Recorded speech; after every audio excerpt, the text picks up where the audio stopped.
ఆంధ్రప్రదేశ్లో వైసీపీ ఇన్ఛార్జీల మార్పు పైన చర్చ జరుగుతోంది. ఎమ్మెల్యేలందరూ కూడా ఎక్కడైతే టికెట్లు రావు అన్నటువంటి సంకేతాలు పోవడం జరిగిందో ఆయా నియోజకవర్గ ఎమ్మెల్యేలంతా ముఖ్యమంత్రి కార్యాలయానికి క్యూ కడుతున్నారు. అందరితో ముఖ్యమంత్రి జగన్మోహన్ రెడ్డి మాట్లాడుతున్నారు.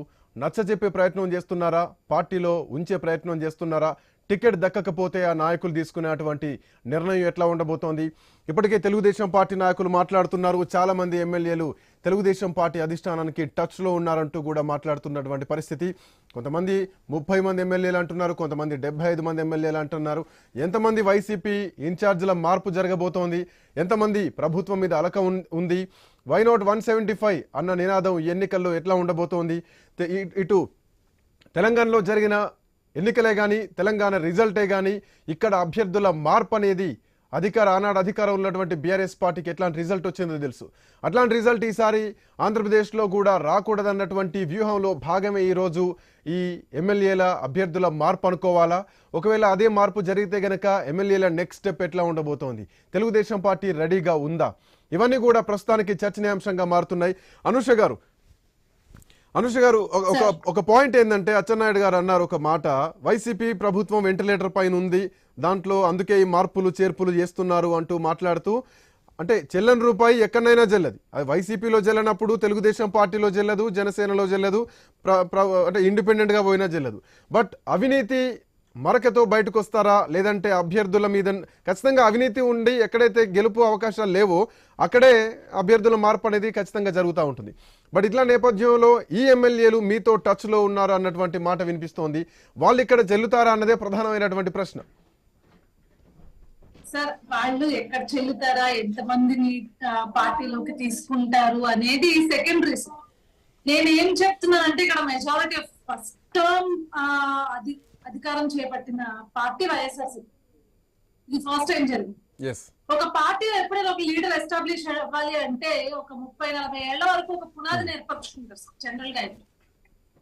కానీ ఈ రోజు మనం చూసుకున్నట్లయితే కేవలం 5 ఏళ్లకే వాళ్ళు అక్కడ ఇన్ఛార్జీలు మార్చి, అంటే ఇప్పుడు నాకు అర్థం కాక అడుగుతాను, ఈ చెల్లని రూపాయి ఎక్కడైనా చెల్లదని చెప్పేసి తెలుగుదేశం పార్టీలోకి ఈ లీడర్లు అయితే చెల్లుతున్నారు అనేది పక్కన పెట్టింది. ఇదే క్వశ్చన్ నేను ఇన్ఛార్జీలు మారుస్తున్నారు కదా, ఇప్పుడు చిలకలూరుపేట రజనీ గారిని తీసుకొచ్చి ఎక్కడ వేస్తున్నారు, గుంటూరులో వేస్తున్నారు. మరి అక్కడ చెల్లని రూపాయి ఇక్కడ చెల్లుతుందా అని అడుగుతుంది. తెలుగుదేశం పార్టీలోకి ఎవరిని తీసుకురావాలి, ఎలా తీసుకురావాలి, వాళ్ళు ఎంత నిబద్ధతతో ఉన్నారు, ప్రజల కోసం ఏం పని చేశారు, ఇట్లాంటి మొత్తం సమీకరణాలన్నీ చూసి వాళ్ళ లాయల్టీ ఎంత ఉండింది ఎంత చూసుకుని తెలుగుదేశం పార్టీలో తీసుకొస్తారు. తెలుగుదేశం పార్టీలో నుంచి ఎంతమంది బయటకు వెళ్ళినా కూడా మీరు చూసుకుంటే, నాయకులు ఎంతమంది బయటకు వెళ్ళినా చూసుకుంటే ఒకళ్ళు ఇద్దరు తప్పించి ఎంత హుందాగా మాట్లాడతారు, ఏ రకంగా ఉంటారో మనకు తెలుసు. అట్లానే ఇక్కడి నుంచి వెళ్ళిన వాళ్ళు అంత హుందాగా ఉన్నప్పుడు అక్కడి నుంచి వచ్చిన వాళ్ళు ఏ రకంగా ఉన్న వాళ్ళని బాబు గారు తీసుకుంటారు అనేది అందరికీ తెలిసిన విషయం. దీంట్లో నో డౌట్ అబౌట్ ఇట్. వాళ్ళకి అవినీతి వరకు ఉన్నా, వాళ్ళు అవినీతి చేశారని చెప్పేసి బాబు గారి దగ్గర ఒక రిపోర్ట్ ఉన్నా definitely he'll say no. No అంటే నో అనే చెప్తారు. కానీ ఇక్కడ మనం ప్రధానంగా అడగాల్సిన క్వశ్చన్ ఏంటి అంటే, వ్యతిరేకతతో మేము పార్టీ అధికారాన్ని మారుస్తున్నాం, ఇన్ఛార్జీలకి వేరే ప్రాంతానికి తరలిస్తున్నాం అన్నప్పుడు అక్కడ చెల్లని కాసు ఇక్కడ ఎట్లా చెల్లుతుంది అనేది ఒక పెద్ద డౌట్ నా. కేవలం సామాజిక సమీకరణాలు లేదంటే కులం ఓట్లతో మేము సీట్లు ఇస్తున్నాము అని అంటే, కుల ప్రాతిపదికన ఈ రోజు మీరు ఎలక్షనీరింగ్ చేస్తున్నారు అనేది క్లియర్ గా మేము ఓడిపోతాము, జనరల్ సీట్స్ లో కూడా మేము ఓడిపోతాము అనే ఒక పెద్ద డౌట్ తోటే ఈ రోజు మేము సీట్స్ ఇట్లా చేంజ్ చేస్తున్నాము. అట్లీస్ట్ వాళ్ళ కులాన్ని ఉపయోగించుకోనైనా, అంటే ఏదైతే నాయకులు ఉన్నారో వారి కులాన్ని ఉపయోగించుకునైనా గెలుచుకునే పరిస్థితి ఈ రోజు మేము కల్పిస్తున్నాము అని చెప్పేసి బాహాటంగా ఈ రోజు ముఖ్యమంత్రి గారే స్వయంగా ఒప్పుకొని వారి ఓటమిని ఈ రోజే ముందే ఒప్పుకున్నారు సార్.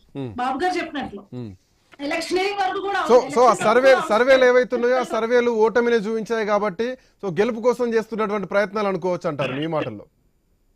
డెఫినెట్లీ అండి. అంటే సర్వేలు ఇప్పుడు వాళ్ళకి సర్వేలు ఈ రకంగా చూపిస్తున్నాయి కాబట్టి ఏదైతే నాయకుల పైన, ఎమ్మెల్యేల పైన, మినిస్టర్ల పైన కూడా ఈ రోజు అసంతృప్తి ఉంది అనేది బయటకు వచ్చింది కాబట్టి వీళ్ళు మార్పు చేస్తున్నారు. లేకపోతే ఎందుకు చేస్తారు, కుల సమీకరణాల ద్వారా మేము చేస్తున్నాం అంటున్నారు. సరే, మీరు ఫోన్ అదన్నా ఒప్పుకుంటామండి, వైఎస్ఆర్సీపీ పార్టీ వాళ్ళు ఏం చెప్పినా జనం నమ్మే పరిస్థితిలో ఉన్నారు కాబట్టి. అంటే అప్పుడు ఒక ఛాన్స్ అన్నప్పుడు, తండ్రి లేని బిడ్డ అన్నప్పుడు నమ్మి ఓట్లేసిన పరిస్థితి ఉంది కాబట్టి మేము అదైనా ఒప్పుకుంటాం. కుల సమీకరణ ద్వారా ఈ రోజు మీరు గెలవాలి అనుకుంటున్నారు అంటే మేము చేసింది ఏమీ లేదు, ఏదీ లేదు కాబట్టి ఆఖరికి ఇలా కులాలను అడ్డం పెట్టుకుని మేము గెలుస్తాము, కులాల ఓట్లు ఎక్కడ ఎక్కువ ఉంటే ఆ కులానికి సంబంధించిన అది టీడీపీ నుంచి వచ్చిన వాళ్ళే పర్లేదు. ఎక్కడి నుంచి వచ్చారండి గంజి చిరంజీవి గారు? ఎలా వచ్చారు? 2014లో మా క్యాండిడేట్ కదా, ఎక్కడి నుంచి వచ్చారు? మాకు చెల్లంగాస్ మీకు చెల్లిపోద్దా ఈ రోజు? మీరు మమ్మల్ని ప్రశ్నిస్తే మేము అదే అంటాం, మాకు చెల్లంగాస్ ఈ రోజు మీకు చెల్లిపోతుందా అని మేము కూడా అదే ప్రశ్న తిరిగేస్తాం మేము. సో ఈ రకంగా కులాల ఓట్లతో ఈ రోజు మీరు గెలుద్దాం అనుకుంటున్నప్పుడే వైఎస్ఆర్సీపీ ఓడిపోయింది సంపూర్ణంగా. మీరు ఎలక్షన్ వరకు వెళ్ళాల్సిన అవసరం లేదు, ఇట్స్ ఎ ప్రీ రిజల్ట్ అనుకోవచ్చు. స్వయంగా జగన్మోహన్ రెడ్డి ఓటమిని ఒప్పుకున్నాడు. సో ఆ రకంగా ఈ రోజు రాష్ట్రంలో ఏం చేశారనండి, ఈ రోజు మనం చెప్పుకున్నట్లయితే ఏం అభివృద్ధి చేశామని చెప్పేసి ఈ రోజు మనం ముందుకెళ్తారు, ఓట్ల కోసం వెళ్తారు, ఇంటింటికి తిరుగుతారు. ఈ రోజు గడప గడపకి వెళ్ళినా ప్యాడ్ నీళ్ళు కొట్టిన పరిస్థితి. ఈ రోజు సామాజిక సమీకరణల ద్వారా ఏదో బస్సు యాత్రలు పెట్టారు ఈ రోజు కుల ప్రాధాన్యతని చోటు చేసుకుని. సో ఆ రకంగా వీళ్ళు ఏదైతే ప్రోగ్రామ్స్ చేస్తున్నా దానికి జనాలు కనీసం ఇంట్రెస్ట్ కూడా చూపించట్లేదు. ఇంకా గొప్ప విషయం ఏంటంటే ఇక్కడ చెప్పుకోవాల్సింది, మనము నిన్నగాక మొన్న ఒక రిజల్ట్ నేషనల్ మీడియాలో బాగా హైలైట్ అయింది, నేషనల్ సర్వే వచ్చింది మనకి.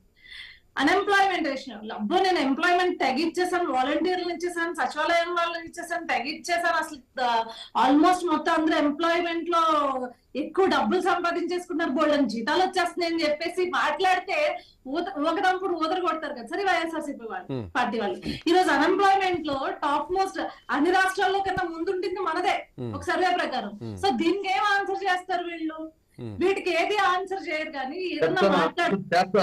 ఒక్క నిమిషం, 1 సెకండ్ వస్తుంది.